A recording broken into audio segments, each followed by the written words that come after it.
but they're all talking to each other. Now, what's the common denominator? Well, it's basically Russia and China. China's a member of 2. Russia's the only country in the world that's a member of all 3. So through pretty simple inference, you can say, hey, Russia and China are running the show. And it's very likely that when this thing plays out, and I'll talk about the thing, I realize we're glossing over that. When this new currency plays out, that those other countries will join in. When you do that, and I found a really cool widget. It's a map of the world that's blank, and you can go country by country and fill in by color. Just click on it and give it a color. And I did that. And I was like, oh, okay, here's the Brics. It's 5 countries or whatever. Well, here are the applicants. It has another 20. Here's the SCO, a few more. Some of them are members of both. Here's the EEU, has a few more. Again, many are members of both. And you keep going. And all of a sudden, like a light bulb goes on. I said, that is Halford Mackinder's global island, what he called the world island. And then this goes back early 20th century, first, probably greatest geopolitical theorist in history. Got to read his book if you haven't read it. It's pretty short. But he had this idea of the world island. That is exactly what they're building. Now, why is that important other than the obvious, which is more collective economic and population power? By the way, output of wheat, pick your metric. This dominates the world. Well, for one thing, if you're going to have a currency union, the more countries you have, the more likely you are to be successful. Mm-hmm. So let's just kind of digress for a second. And what are the headlines saying? Again, you correctly said, haven't we been talking about this for 10 years? Well, yeah, actually we have. But but in the past year, what are the headlines? China and Saudi Arabia talking about selling oil for yuan. Brazil and China do large multi-product currency deal where they accept each other's currency. UAE, China, same thing, selling oil for yuan. Russia, China, using yuan and rubles as payment methods for whatever they sell to each other.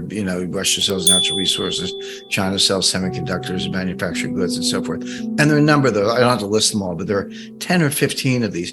The reason they've all fallen short, and very few of them have actually come to fruition despite the headlines, is when you have 2 countries and they're going to trade with each other and accept each other's currency, and you can do that, you're limited to what you can do with that currency. Right. And this is why the Russia-India thing is starting to break down. Russia's been pumping oil to India. India's been paying in rupees, but how much curry do you need? I mean, what's Russia going to do with all the rupees? And Russia's starting to balk. They're like, hey, we're up to our eyeballs in rupees. We need a better system.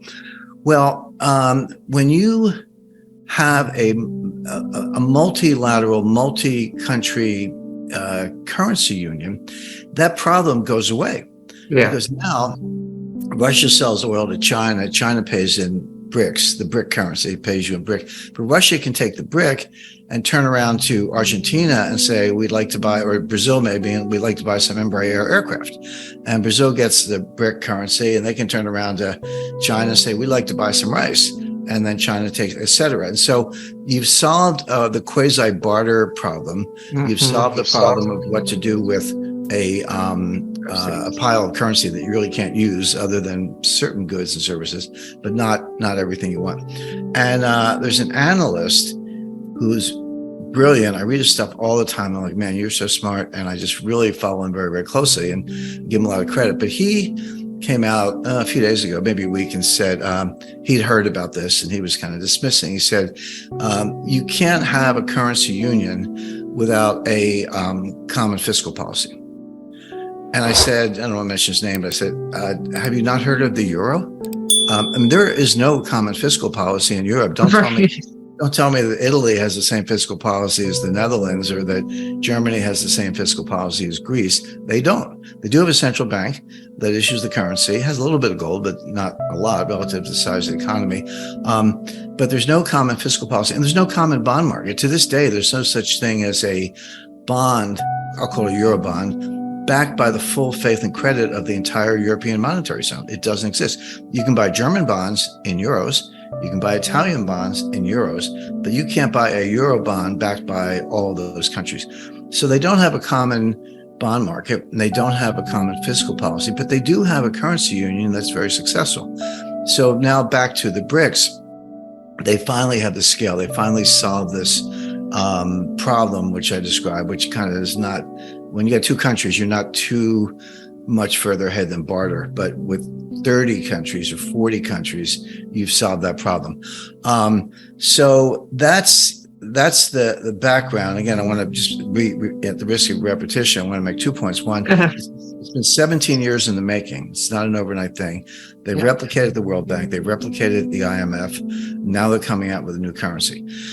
Now, here's where it gets really interesting. And I tell people, I said, if you want to understand this, and it took me a long time to figure this out. I mean, I was just like slaving over it. But I said, if you want to understand this, you have to stop thinking like an American. You have to start thinking like a Russian.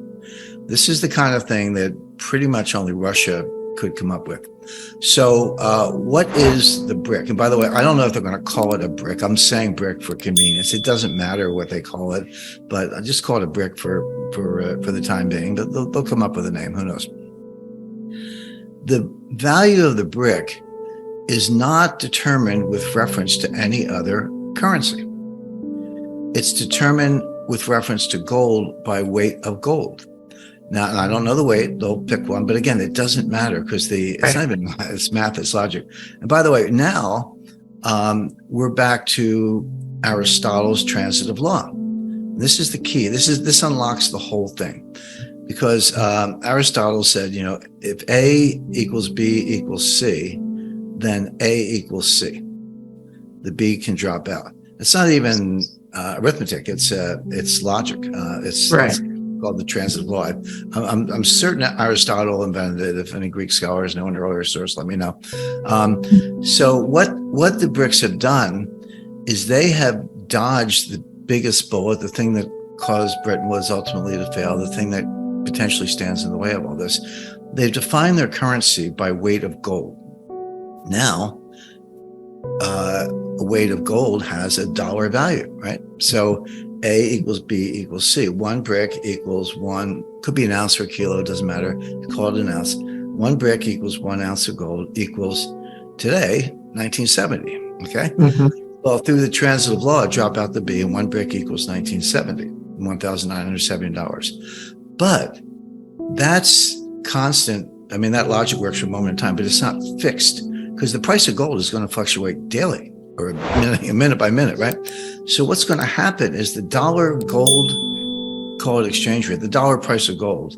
So the LBMA, the COMEX, the London Metals Exchange, JP Morgan unallocated forward contracts, the whole huge gold market in dollars is still going to exist. In fact, the BRICS want it to exist. And if I could just digress for 1 minute, Steph,